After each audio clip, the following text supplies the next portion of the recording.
Hello, it's Icebound, and we're back with more Darkest Dungeon. We had a successful trip through one of the dungeons last video. We've acquired two new people to our party. I am currently, I think, praying in the Abbey to relieve some stress. So we're gonna have to utilize somebody else as more of our frontline character.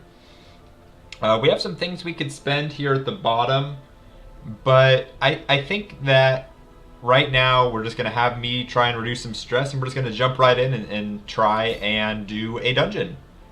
We've got some options here for which one we want to do. Scouting, basically we just have to go to as many rooms as we can to complete it. There's no real requirement to fight anything. It's more of a hindrance rather than a goal. Sorry, I couldn't think of the word there for a second. Skirmish is where we have to beat all the room battles. That was the one we did last time. Explore is also the same as the first one, and Cleanse is we have to do all of the room battles, which is, I don't know why that's different than Skirmish, except for maybe there's a boss in there or something. I'm not actually sure why that's different than Skirmish. Interesting. Well, if you see here, this one says medium and this one says short.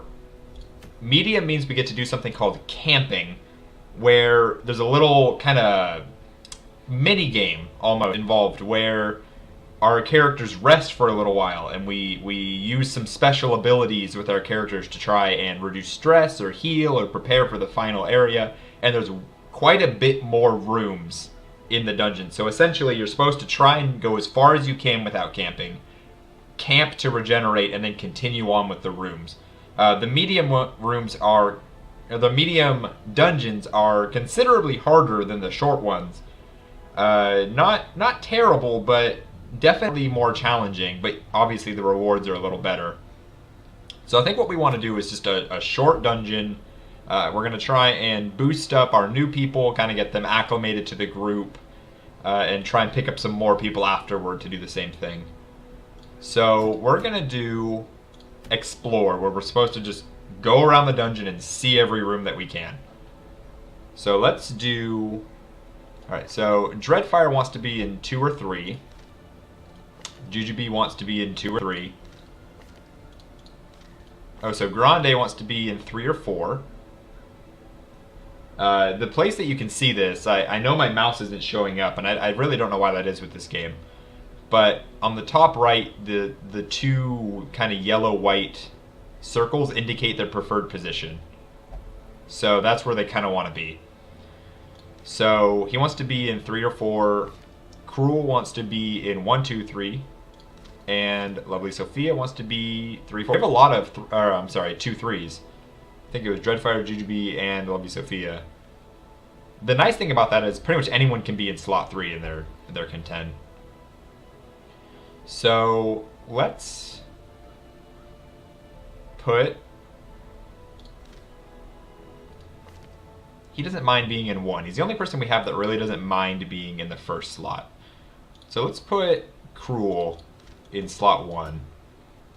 And we'll put Dreadfire in slot 2. We'll put... Oh, so Grande, even though he's a little stressed, he was our MVP last time, in slot 4. And to get her some experience, we're going to put Lovely Sophia in slot 3. Alright, let's provision up. Gotta make sure we have enough food. This one's about exploring it rather than combat, so I feel like we want to bring a little bit extra just in case. And then same goes for torches. Let's bring 10 torches. I don't think we're gonna need anything else. We don't want to go crazy with our expenditures here. So let us begin.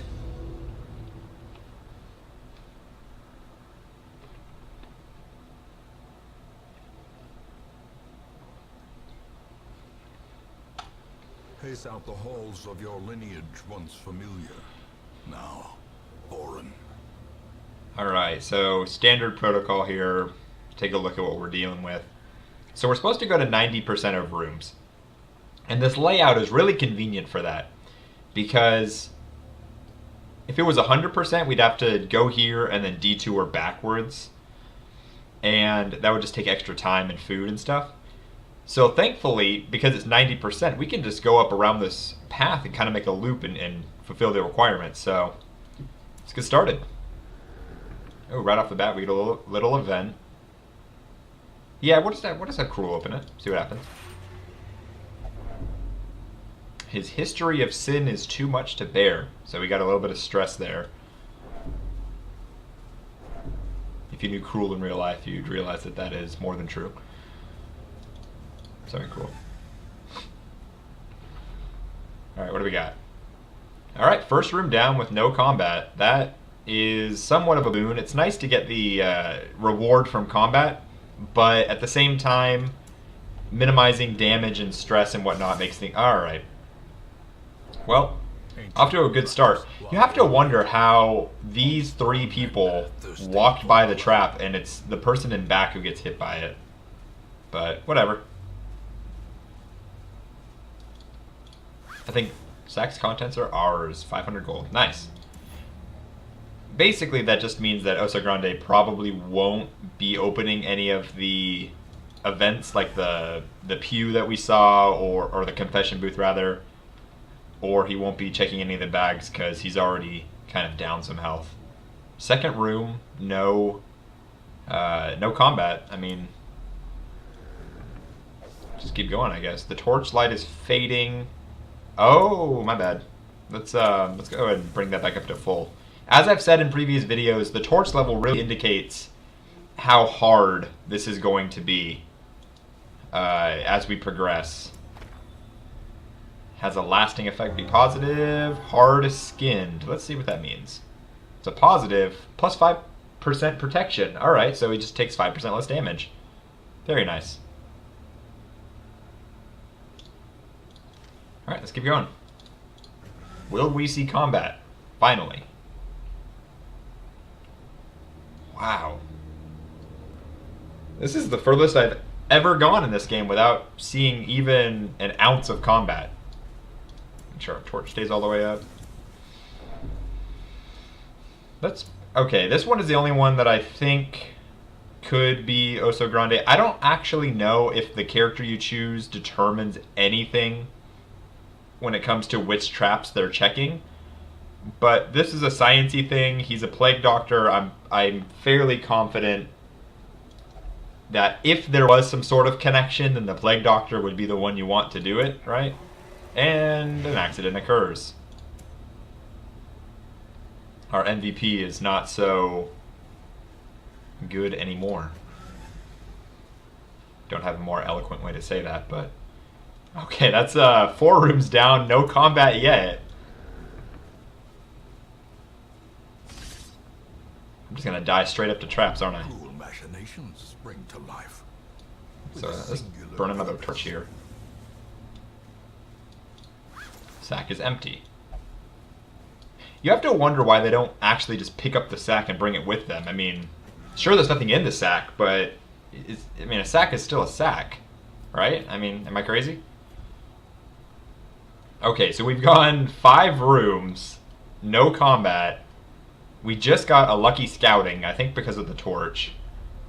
And there is going to be a combat moving to the next room, if you look right here. But it's on the way to a room that actually has treasure in it, which probably means combat, but also treasure. So let's head down that road. It's going to appear. Let's make sure our torch is fully lit. And right now. Wow, and there are 3 relatively easy guys too. Man, we are just walking through this, aren't we? Let's just... Alright, so we're going to try and stun the first guy. And we did. Alright, there's 3 guys, first 3 slots. Dreadfire's Grape Shot hits the first 3 slots. I feel like that is the most efficient use of his abilities currently. And he hits all 3. Very lucky. We're just gonna try and finish off the first... Oh, he was stunned. I guess I didn't really need to kill him at that exact moment. but I don't think it's going to be too much of a hindrance for us. Alright, so I could do solo. This character is a jester. The jester is a very tricky character. A lot of his abilities hit very specific people, and a lot of his abilities move him around the battlefield. For instance, if you read Dirkstab, it says forward 3. That implies that no matter where he is in the lineup, he moves forward 3. So, essentially, you will be bringing yourself to the front every time, which can be really a hindrance for us if we have like the knight in front who really relies on being that front line and kind of soaking the damage, and all of his abilities are front line. Bringing yourself to the front can really throw that out of whack. So you have to be really careful with where you place the jester and kind of what you do with them. Thankfully, right now, he's going to be our front line, so it's not a huge deal. So we're just going to try and end this back guy. Close. Not quite enough. If I do Grape Shot Blast, it'll hurt him and it will kill him unless it misses. So I feel like that's the best option here. As the fiend falls, a faint hope blossoms. And end it? Yeah, there we go. Alright. 1,200 gold for a relatively... I clicked close, didn't I? Apparently you have to click take... Wait, is that gold on the ground? No, that's his shiny boots. I thought these were little gold nuggets on his on the jester's shoes, but no, those are just little bells on his boot. You feel like that would give a penalty to being sneaky, but whatever. Okay, so lesson learned. If you click close instead of take all, you don't get the money. Well, that's a pretty big oversight. And blight. Nothing happened. Well, lucky for us. Make sure our torch is all the way up. Combat. Combat. Yeah, there we go. Alright. We're gonna... You know what? Let's start this round taking aim, getting ready for a really big Grape Shot Blast. Gives him more chance to crit, more chance to hit. Oh, that hurt. Oh! Pretty much killed him in one hit. Okay, so we're at Death's Door. We haven't had this come up before, I don't think.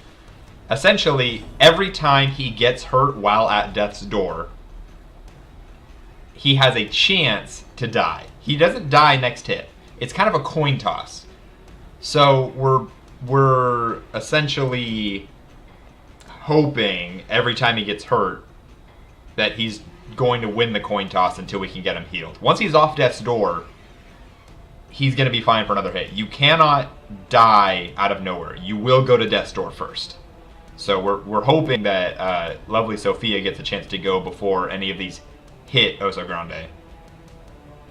So we're going to lower all of their accuracy. I think that's our best bet right now. One of them, 3 of them resisted. Oh no. Oh no. Okay. Well, thankfully we have a party heal here. Gets Oso Grande off Death's Door. That's the only goal we had right now. That was a lucky dodge. Oh, that was the one that has the lower accuracy, thankfully. Alright, let's get a nice stun in the back. Or a dodge. Well, one of them is stunned. That's what counts here.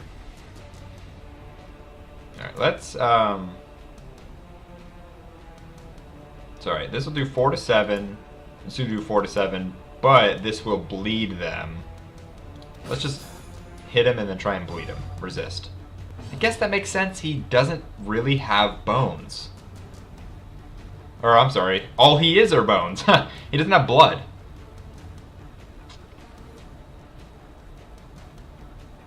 So, let's try and poison the backline now. God, Oso Grande messing up this video. Death's Door? Death's Door. Okay. Well, it looks like lovely Sophia is going to be permanent healing duty for this fight, because Oso Grande is permanently on Death's Door. Our bonus to crit didn't really help us there. Alright, let's just heal the whole party. Make sure that Oso Grande doesn't die. Alright, that's an okay person to go for. It's the only person at full health, besides Cruel. Alright, that's gonna be a stress increase. Oh, Oso Grande is really not doing so good on the stress. We need to get out of this fight ASAP. Let's try and just end this. Yeah, end the guy in front. Well struck. Of course. I should have hit the second guy, but there was no way to know it would have been a crit. Yeah, I think we just need to keep going with the party heals.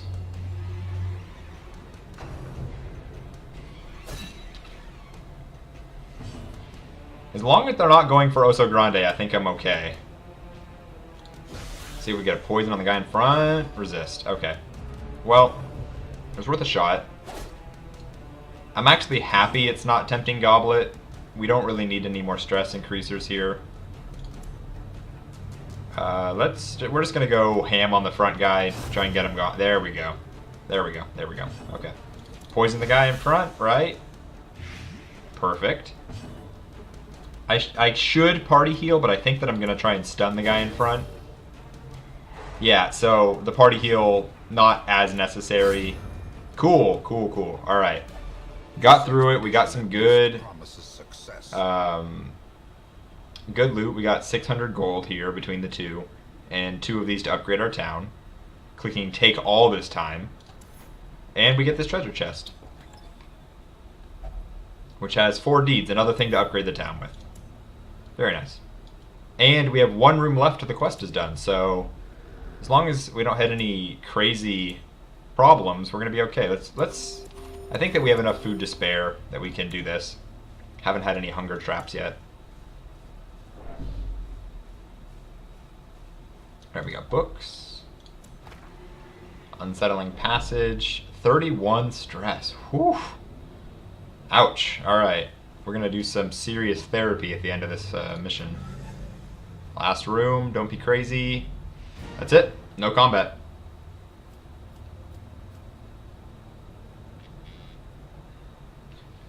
So, I think for the sake of the group's sanity, I'm going to end the mission here. I could progress and do that combat for a little bit extra loot, but everyone's getting a little high on the stress. And some of those fights were pretty close calls, so I think that what we want to do here is just succeed our mission. And I believe we came out way ahead on money. Alright, what do we get? We got a trait, night blindness. Alright, if the light is below 0, so if the light's all the way down, then he loses damage. Dreadfire is obsessed with sainthood. I think that probably means he can only reduce stress at the Abbey. Alright, in the ruins, Lovely Sophia does 15% more damage. Alright, good, a positive one. That's what we wanted. Oso Grande, increased chance of losing money while gambling, but he's the slayer of mankind, so anytime we're against a human, he has way more accuracy, better crit. Cool, alright, that's a good payoff, because he doesn't need to gamble. He can go to the brothel or something. I see something. Blacksmith unlocked, guild unlocked. Cool. Got some good stuff. Alright, and I'm nice and lowered stress, so that means I'm ready to go for the next mission. Everyone got some experience. So we're going to do a few things real quick. One, we're going to see what available heroes we have. We've got a bounty hunter. Perfect. We've got another crusader, which can take the pressure off of me. And another highwayman to take the pressure off of Dreadfire. Elusive. We've got a nice big party going. Alright. Righteous traits. So we're going to have...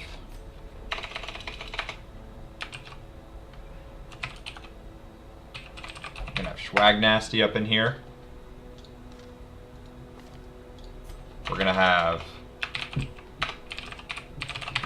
Greasy Bacon up in here. And we're gonna have Miller Time up in here. Cool. Alright, so the next thing we want to do is I'll explain the guild and the blacksmith real quick. We will face Ever greater The guild and blacksmith Our are used to soldiers upgrade your must heroes outside the dungeons. Essentially, the blacksmith upgrades your damage just flat, or your armor flat. You take less damage, you deal more damage, that sort of thing. war. The guild upgrades the abilities themselves, or lets you buy new abilities. For instance, if I were to put myself into the guild, I could buy Battle Heal, Holy Lance, or Inspiring Cry, and it's kind of like a Pokemon system of you can only know 4 moves at a time. So I could, for instance, take Crusader out and put in Holy Lance, and then the next mission I would have those 4 abilities. Or you can go down a tree of improving specific abilities, but you have to level up your characters. So that's the guild and the blacksmith. We're going to wait a little bit on that. Your characters kind of have to have certain traits that need to be leveled up a little more to utilize them as well as they could. But what we do want to do is we're going to put... he's very stressed out. We're going to put him in the bar to drink. So he's going to have a nice night drinking.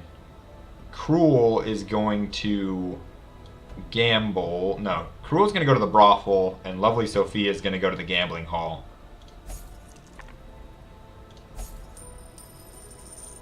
And based on their situational text, it looks like all 3 of them enjoy the ones that I put them in. Sometimes when you put somebody in the gambling hall, they say something like, you know, where do I buy chips? I don't know what I'm doing. And that usually means it's a little less efficient, but it looked like Lovely Sophia was happy to be joining the table, so that's a good sign. I think that's all we're going to need to do for now. We have a whole new team of people that's ready to go next time. We had a successful mission. No, not really any combat, only 2 fights. That was really, for an exploration mission, that's actually fairly lucky. It means that we got to move around the place really easily. So, with that, thank you for watching. We're going to keep going with this series. We haven't had any tragedies yet. That's a good sign, right? If you like it, leave a like, comment, please subscribe, and tell me what you think. I'm Icebound, and I'll see you next time.